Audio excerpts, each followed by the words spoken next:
Hi everyone, our Bible verse for today is all about Colossians 3:23 to 24.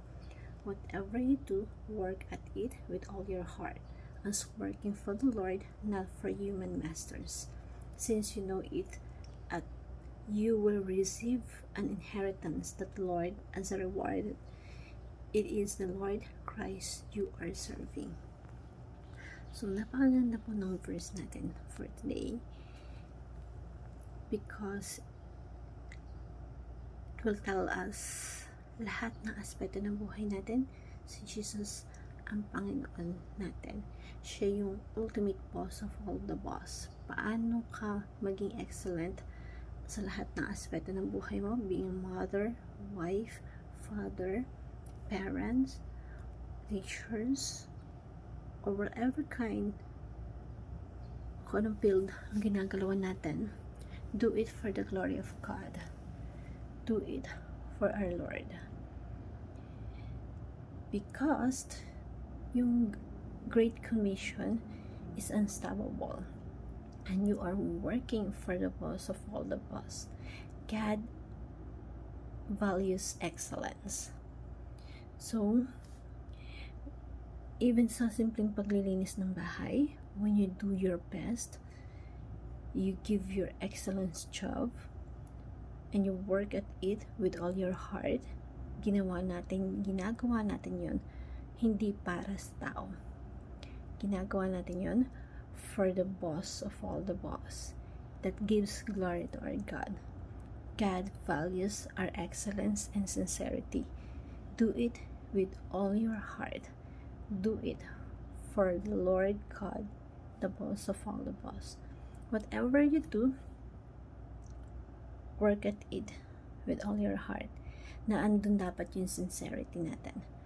Work with all your heart. Sa lahat ng ginagawa natin, pwede po natin ialay sa ating Panginoon. Lahat ng gawa natin, offer natin sa Kanya. Because we are serving the Lord Jesus. Worship, aim high for the Most High. We almost aim high, doing our best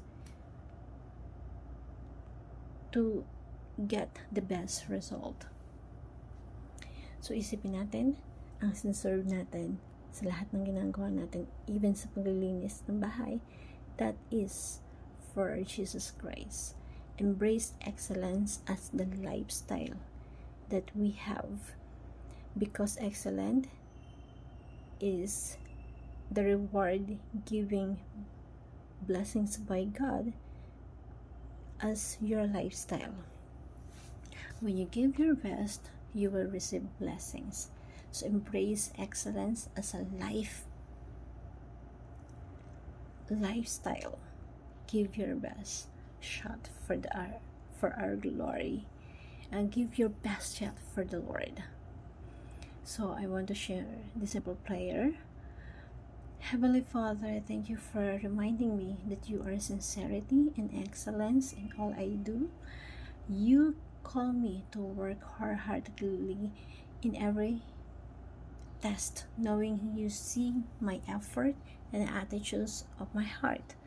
Help me to approach each day as an act of worship, striving for excellence in honor of your Most High.